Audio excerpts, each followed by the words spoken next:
All right, subpoena showdown. President Trump's legal team warning special counsel Robert Mueller about a potential subpoena. What Rudy Giuliani has said as the president's attorney is if the Mueller investigators decide to subpoena this president, they will take it to court, and I believe the court is going to be on the president's side on this.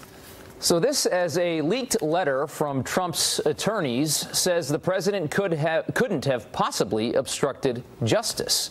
A big statement. So does Robert Mueller have a leg to stand on in this? Here to debate is contributor for the Washington Examiner, Ryan Girdusky, and liberal political commentator, Wendy Osefo. Ryan, we're going to start with you this morning. The general consensus here seems to be that the president is willing and wants to testify, but only to a limited scope in this. And if he is subpoenaed for more than that, they're going to take Robert Mueller to court. What do you make of that? Yeah, I mean, if I was on the president's legal team, I would not want him to testify on the entire length of the entire campaign. I mean, campaigns days are like months, and meetings blend into one another. And if there's any confusion about what happened when, it could open President Trump up to some serious liability, legal liability. So if I was on the president's legal side, I would say, you know, if I'm going to sit there and testify or sit there and speak to Robert Mueller, it'd be on a very few specific issues that he could be talk to his legal team about beforehand. Okay. All right. Let's talk about this Dowd and Sekulow memo that the New York Times got a hold of. Here's just some points from that. That the president cannot be compelled to testify, that the president cannot obstruct justice, and has authority over federal investigations. This is a letter from months ago now. Wendy, Democrats take this as very threatening. Tell us why. I think it is very threatening, and I think that the president and his legal team have to keep in mind here, if the president did nothing wrong, if he didn't do anything illegal, then he has to start acting like it. It seems like this letter is just another tile in the mosaic to thwart what is Mueller's plan and investigation.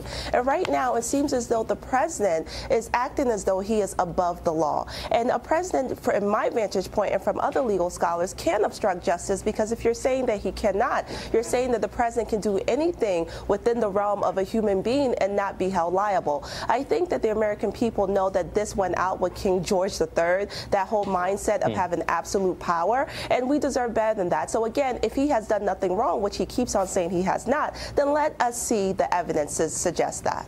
Well, okay, she says, Ryan, she says that if he has done nothing wrong, he should testify. But is there cause to be concerned if you're the president? Because if you look at what they got Michael Flynn on, it's not that big of a charge. It doesn't have much to do with Russia collusion. I mean, Giuliani keeps saying that they could get him for, you know, just something simple that he wasn't planning for. Right. I mean, if he says anything that is not exactly as someone else has said, that he could open himself up to perjury. So why would he testify on anything to do with any question Mueller could possibly think up? I think that there's clearly no evidence that there was a Russia collusion. No one who has been prosecuted on Russian collusion. This is, at this point, American people want to move on. This is not going to win Democrats back the House. This is not going to win Democrats the Senate. And this is something that we really need to wrap up so we can focus on the country as a whole.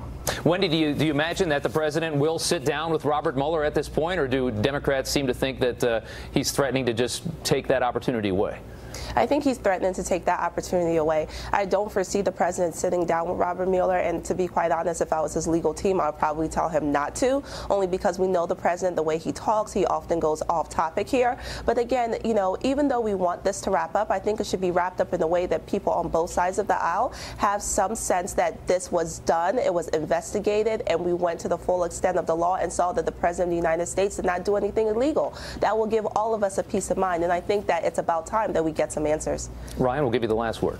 Yeah, I mean, the president had every right to sit there and fire anyone he wanted to. He is the commander-in-chief, and at this point, you know, a year and a half into it, they've produced nothing to show collusion. The obstruction justice charge seems very, very, you know, politically motivated to most Americans, and especially Republicans and independents. And going this election cycle, Americans want to focus on the things that we actually care about. And we're still talking about this, inching closer and closer to the midterms. That's the argument the president has right now. Guys, thanks so much for coming on this morning. We do appreciate it. Thank you.